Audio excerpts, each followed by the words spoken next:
Hey everybody, Joe here. I'm back again, and it's the first Wednesday of a brand new month. You already know what that means. It's time for some pickups. What did I buy in the month of March? Let me show you.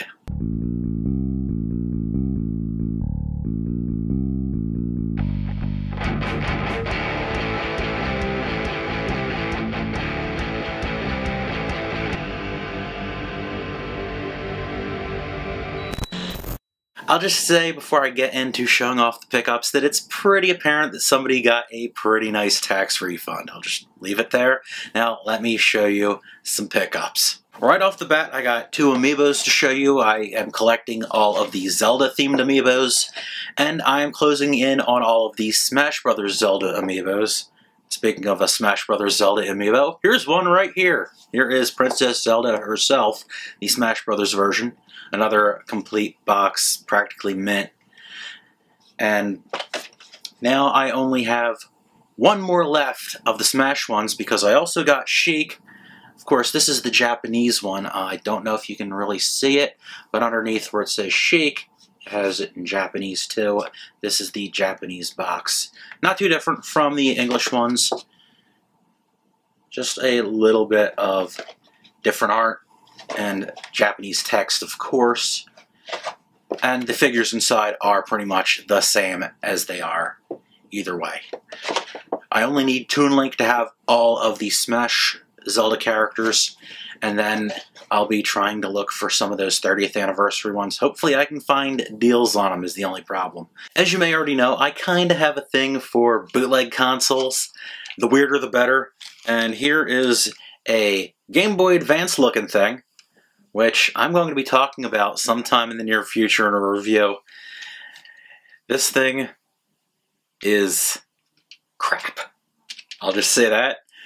But it might make for a so bad it's good kind of video. If you want to look one of them up for yourself and wonder what it is, it's called a GB station, but it doesn't play any Game Boy games. I'll just leave it at that. From one handheld that's crap to a handheld that's pretty darn cool, I also found, this was a thrift shop discovery, a Mario Brothers Game & Watch. The Mario Luigi, it's the Cement Factory one, if you're not familiar. You control Luigi and Mario, and they're passing like buckets of cement or something back and forth on these conveyor belts. It looks to be in near perfect condition, just a couple scuffs here and there. I gotta figure out what kind of batteries it is so I can give this thing a whirl, because this looks pretty cool. This next lot was some games that I picked up at a used game store, and they're all pretty darn good games, or regarded as cool games at least. Batman Returns, nice beat-em-up action right there. Bomberman, the original Bomberman. More of a multiplayer thing, not normally my deal, but you know what? It's cool for the collection, and next to more cool for the collection because these are probably like Super Nintendo hard, and you know, I'm crap when it comes to this sort of game. We got Star Wars and Empire Strikes Back. Next up is something, if you're not already familiar, I get both Video Games Monthly and Retro Game Treasure, and I do unbox them on this channel. So if you're new and you haven't seen any of those, subscribe and you'll be seeing them in your feed. And once in a while, I believe Retro Game Treasure is the one that does it. They'll send me some Japanese N64 titles, and to make playing them a bit easier, I picked up a Game Shark. Game Shark will work as a pass-through, so I don't have to worry about modifying cartridges or my console. I bought a couple games from a fellow YouTuber, a guy who has a channel known as The Game Machine, Adam. Pretty nice guy. I actually met him a couple years ago at Too Many Games. And these games I bought from him, he cut me a pretty decent deal. We've got Excalibur 2097. I had this back in the day. Song from Psychosonic, it's the same thing as the Mortal Kombat theme, and it was in this as well. It's kind of amusing hearing that.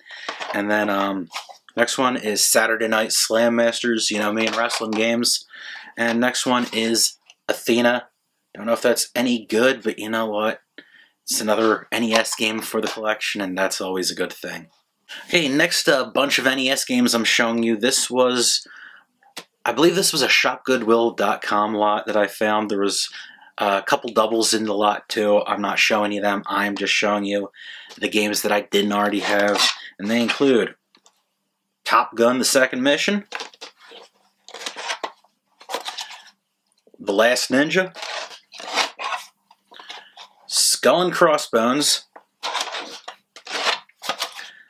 Attack of the Killer Tomatoes,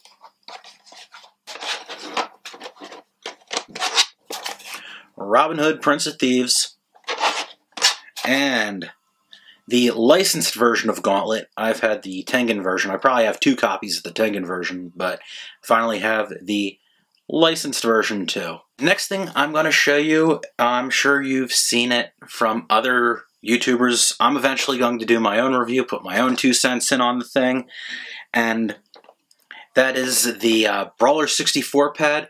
This was a Kickstarted thing. I thought this was such a cool idea. I didn't just, you know, support the Kickstarter. I bought in at one of the upper tiers, let's just say. I don't think I did the very top one. I think I did the second from the top, which includes, basically, they're going to send me pretty much everything that they're going to be making for a while. And they've already started. You know, got the Brawler 64, and you already saw my review of the Jab Game pad, most likely. That was just the other day. If you didn't, what are you waiting for? Go check it out. And they also sent me the retro adapter. This is to hook an NES controller up to an NES Classic Mini or a Wii or Wii U, anything that uses that kind of controller plug. I'm sure you'll be seeing more of their product in the future, and I'll probably review all of it that I get my hands on, because so far, you know, that Jab Gamepad was pretty cool. I am waiting a little bit to start the review of the Brawler 64. Personally, I want to give them the benefit of the doubt. They addressed the issue with the left shoulder button, and I think that's very cool of them that they did that. They're offering replacements. Either you can just get the replacement part and fix it yourself, or get the whole controller replaced. I opted for the replacement part, so I want to see how that goes. Honestly, having played with it a little bit, the issue that was with the controller didn't really bother me all that much. I mean, yeah, it's probably kind of crappy that they didn't figure this out in playtesting, but you know what? They're owning up to it, and they are making it right, which is pretty cool. And the last few things I'm going to show you are from my normal thrift shop runs every Wednesday morning. I don't work Wednesdays, so I get to go run my errands on a weekday, which is always nice. And I picked up some stuff from the thrift shop. It's been a few weeks since I got to the thrift shop, but I got a few things, and I think I did pretty good on this stuff. Did not pay very much. I got price tags still on the games, and you'll get to see that. But one of the things that I got was a Xbox 360 Kinect. Got this for like dirt cheap. I don't even remember how much it was, but it was pretty much peanuts. And then along with that, there were also 5 games I picked up. And as you can see right here on this copy of Max Payne, don't know if you can really make that out. Can you see it? It says 99 cents. All these games were 99 cents each at the thrift store. And they are, as I showed you already, Max Payne. This is Hitman Contracts. Sonic Freeriders, which is a game that requires the Kinect. You know, got to test it out somehow, see if it works. TMNT, you know, based on that 2007, was it, the movie? I'm sure it's or 2003, something like that, whatever. And the last one is AMF Bowling Pin Busters. You know, you can't really go wrong with games for $1 regardless of what they are, so I'm very happy to have scooped these up. And there you have it. There is the pickups from the month of March. Hope you've enjoyed. Be sure to keep tuned to my channel. There is plenty of great stuff on the horizon. Thank you so much for watching, and I'll see you next time. Take care.